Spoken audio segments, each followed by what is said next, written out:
Alors bonjour à tous, j'espère que vous allez bien. Déjà je suis très content de vous retrouver sur un format de vidéo où voilà, on va directement parler de sujets de no-code, de Flutter, de Flutterflow, du développement au mobile après avoir fait du coup plusieurs interviews sur la chaîne. Là je suis très content aussi de revenir avec un format un peu plus direct où je vais pouvoir reprendre un peu tous les sujets d'actualité dont on va pouvoir traiter, et notamment aujourd'hui je voulais vous parler un peu du sujet donc du no-code par rapport notamment à l'IA en tant que nouvelle Eldorado technologique.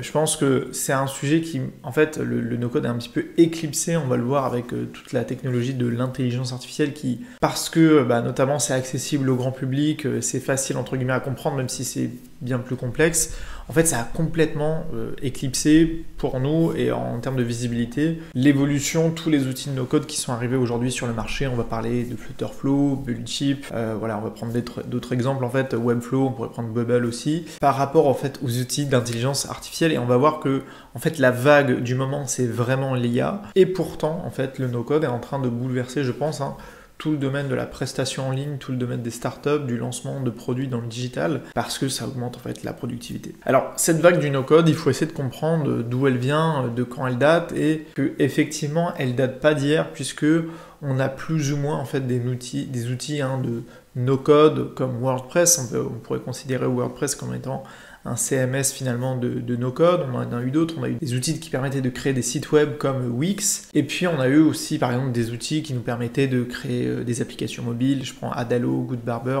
qui sont arrivés plus ou moins récemment, Goodbarber étant un petit peu plus ancien. Mais tous ces outils-là, au final, avaient à peu près tous les mêmes contraintes. Ils étaient bien pour faire des outils, par exemple, de blog, des outils de présentation, site vitrine, avec quelques fonctionnalités qui revenaient, peut-être des boutiques extrêmement simples, de la consultation de contenu, un abonnement peut-être par email, mais on était toujours limité. Ce qui est vraiment nouveau aujourd'hui dans les outils de no-code, c'est qu'on est capable de créer véritablement ici des logiciels. Alors moi j'aime bien en fait parler de logiciels qu'on va être capable de réaliser, notamment ici avec Flutterflow, puisque au-delà de créer en fait une application, puisque cette application-là, on peut l'exporter en version web, en version de bureau, Mac et PC, en fait, on va plus parler d'un logiciel à terme qu'on va développer. Et quand j'entends logiciel, j'entends quelque chose avec un fonctionnement intelligent. En tout cas, on va essayer de rendre ce logiciel, cette application intelligente, en créant une application qui a un fonctionnement, et c'est là où on va essayer de se distinguer en fait du site web classique et des outils en fait qui étaient plus anciens comme WordPress, comme Wix, etc. Et comme tous les équivalents de développement d'applications en low-code, no-code ici, qui existaient auparavant, qui sont pour moi complètement remplacés par des outils comme Flutterflow pour le mobile, Webflow pour la création de pages web, Bubble pour la création de sites web aussi. C'est très très bien. Voilà, donc en gros, il faut se rendre compte que ces outils-là, du coup, vraiment de création de logiciels, ils sont quand même plus récents. Alors, comment on peut expliquer l'arrivée de ces outils-là? Honnêtement, j'ai pas toutes les réponses. Pourquoi est-ce que là, le no-code explose depuis certaines années? Honnêtement, je sais pas. Qu'est-ce qui fait que technologiquement, c'est devenu possible? Moi, l'outil que je connais bien, évidemment, c'est Flutterflow aujourd'hui, parce que ça fait plus de 2 ans que je travaille avec vraiment au quotidien. Et Flutterflow, du coup, c'est basé sur Flutter. Donc j'imagine qu'une partie du succès de Flutterflow, ça provient évidemment de Flutter et du fait que Flutter a des bonnes performances de compilation, en fait, avec tous les langages, que ce soit vraiment du multiplateforme pur, avec donc la cible iOS, Android, la version web et les versions de bureau qui sont arrivées un petit peu après. Donc évidemment que tout ça a rendu possible l'arrivée de certains outils. J'ai moins d'expérience sur Webflow, Bubble, etc. Et puis évidemment, je pourrais prendre un équivalent de no-code plutôt pour le back-end. Il y en a plusieurs, vous avez, ils sont plus ou moins ouverts dans le monde du développement. Il y en a d'autres, c'est vraiment des plus anciens. On a Zapier, on a Make, et on a des outils plus vraiment back-end comme Buildchip pour manipuler des API, vraiment en gros pour faire ce qu'on pourrait faire par exemple avec des Cloud Function Firebase. On va le faire ici en no-code. Donc ça, c'est des outils. Zapier, ça commence à être assez ancien, mais en fait, c'est vraiment un petit peu comme dans le monde de l'intelligence artificielle. On avait d'anciens outils qui faisaient plus ou moins ça, puis on a de nouveaux outils qui arrivent et qui font la même chose en beaucoup mieux. C'est-à-dire que si vous vous intéressez au machine learning, etc., c'est des technologies qui existent depuis longtemps. On parle aujourd'hui d'intelligence artificielle parce que c'est un peu le même concept, la même base, sauf qu'avec une puissance de calcul qui est démultipliée, et donc des résultats qui font qu'aujourd'hui on appelle ça vraiment de l'intelligence artificielle. Mais comme pour le no-code, on a d'anciens outils qui existaient déjà et qui sont progressivement en fait remplacés par de nouveaux logiciels et de nouveaux outils, plateformes qui sont, on va dire, plus performants. Donc encore une fois, on a du web, on a du mobile, on a du back-end, en fait, et c'est vrai que la comparaison avec le monde de l'IA est extrêmement intéressante parce que c'est à peu près les mêmes schémas partout. Ce qu'il y a avec l'IA, c'est que c'est un sujet qui est plus grand public, qui a touché, en fait, c'est une technologie qui a atteint le monde entier, littéralement. Donc aujourd'hui, il n'y a pas une personne sur Terre qui n'a pas entendu d'intelligence artificielle, je pense que c'est pas possible. Pourquoi? Parce que c'est un peu comme la révolution d'Internet, c'est un peu comme la révolution du digital. C'est des technologies qui peuvent potentiellement s'appliquer à tous les domaines et donc qui vont transformer, je ne vais pas dire le monde entier, mais quasiment toutes les industries. Ici, avec le no-code, on est aujourd'hui sur une technologie qui est utilisée quand même par des initiés et donc qui n'est pas utilisée encore aujourd'hui par le grand public. Moi, ça m'arrive d'en discuter avec des gens quand j'explique mon travail. No-code, certains ne connaissent même pas le terme. Alors que quand on est dans le métier du développement, on en entend forcément parler et surtout, on voit le potentiel de ces outils-là et en fait le gap que ça nous permet de franchir. Et on va le voir, en fait, le principal bénéfice pour nous, c'est la productivité. Et c'est pour ça, encore une fois, comparer l'IA et le no-code aujourd'hui, c'est assez intéressant parce que les gens ont peur que ça remplace les anciens métiers, c'est-à-dire que l'IA, on va dire, ça va remplacer les centrales d'appel, par exemple, ça va remplacer peut-être les designers, ça va remplacer les gens qui étaient des copywriters. Donc oui, en fait, potentiellement, ça peut remplacer purement et simplement certaines fonctions, mais la plupart du temps, c'est un outil en fait de productivité. Et c'est le PDG, là, le CEO de Nvidia qui en parlait l'autre jour en disant, bah en fait, c'est pas forcément que l'IA va remplacer d'anciens métiers, c'est que les gens qui utiliseront l'IA vont remplacer les sociétés et les personnes qui n'utilisent pas l'IA.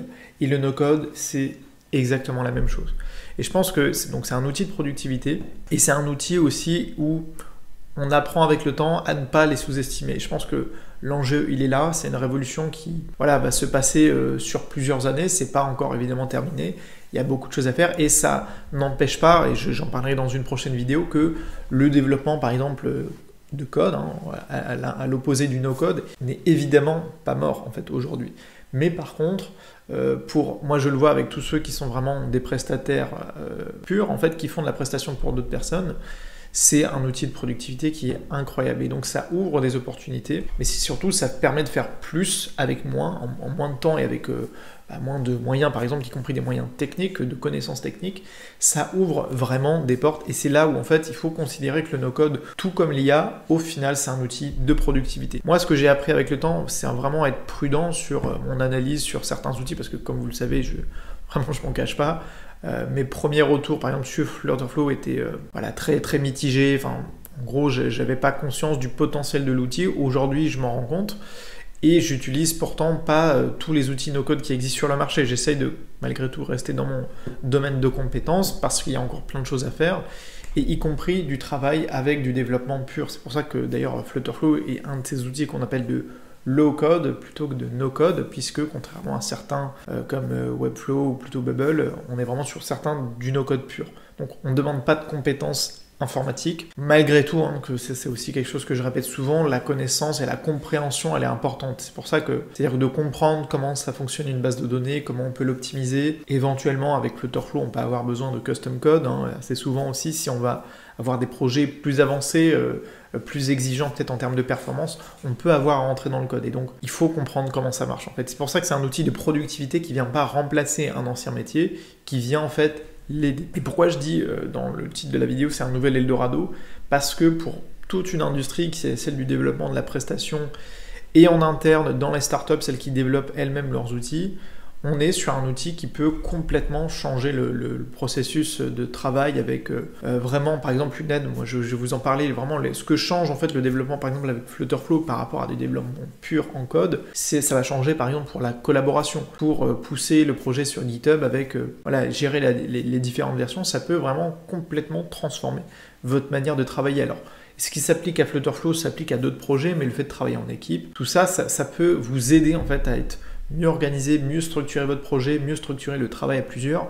Et voilà, pour plein d'aspects, c'est vraiment les outils, alors on va dire le 3.0, mais qui sont vraiment bien parce qu'en fait quand on commence à les utiliser, on a du mal en fait à revenir en arrière, à revenir notamment à du code. Ça m'arrive et j'en connais d'autres pour qui ça a été le cas. C'est toujours un petit peu compliqué de revenir en fait à du code quand on a utilisé du no-code et surtout qu'on travaille dans cet écosystème-là où c'est effectivement fermé, mais on est cadré. Du coup, avec ce cadre de travail, en fait, c'est plus simple de travailler à terme et on est plus organisé, on est plus rapide et on est plus efficace. Donc le nouvel Eldorado, il est pour moi les deux catégories de personnel d'activité avec lesquels je travaille, c'est-à-dire tous ceux qui font de la prestation, des freelances, des agences, et ceux qui sont dans le développement pur de leur projet. Encore une fois, je pense que ça n'a jamais été aussi accessible aujourd'hui de créer soi-même son projet ou même de le faire développer en termes de coûts. Et bon, étonnamment, hein, les coûts n'ont pas forcément baissé sur le marché, c'est juste qu'il y a plus de monde qui est capable de se lancer, on a plus de personnes qui font la même chose, qui font du développement mobile, et c'est d'ailleurs d'autant plus dur pour les personnes de choisir son prestataire quand on a 10 fois plus d'offres, parce que 10 fois plus de personnes ont pu se lancer. Moi, mon conseil dans cet écosystème-là, le no-code, l'IA avec une vue un peu plus élargie, c'est des outils de productivité. Il faut s'en servir, il faut se spécialiser aussi et il faut malgré tout, moi ce que j'appelle c'est viser l'excellence, c'est-à-dire voilà, quand on se lance, on n'a pas forcément toutes les compétences au départ et donc il faut se dire je vais m'engager en fait sur plusieurs années, 2, 3, 4, 5 ans à devenir par exemple le meilleur dans mon domaine, ou en tout cas devenir le meilleur possible pour monter progressivement en compétences et être capable d'être le plus à l'aise avec les technologies que j'utilise, à pas me fermer les portes à l'utilisation de no-code, de l'IA par exemple dans certains projets, et en fait en étant capable vraiment de monter en compétences progressivement sur plusieurs années. Pour moi, c'est là que le no-code devient véritablement, on va dire, un nouvel Eldorado. Donc voilà pour cette petite vidéo toute simple, hein, mais pour vous présenter un peu la comparaison entre l'IA et le no-code, l'IA qui prend quand même le devant sur la scène, c'est-à-dire que c'est beaucoup plus visible, mais malgré tout, le no-code n'est vraiment pas à sous-estimer quand vous êtes pour moi dans deux domaines, c'est la prestation et vraiment le digital, les startups, parce que ça peut complètement bouleverser en fait la façon dont vous allez travailler avec un gain de productivité qui est vraiment extrêmement important. Voilà, donc j'espère que cette vidéo vous a plu. N'hésitez pas, si vous le souhaitez, à commencer mon programme gratuit sur Flutterflow. Vous avez tous les liens dans la description. J'en propose aussi sur le développement en code avec Flutter. Et puis sinon, je vous dis à très vite sur la chaîne YouTube. Et surtout, n'oubliez pas de rêver très grand. Allez, salut!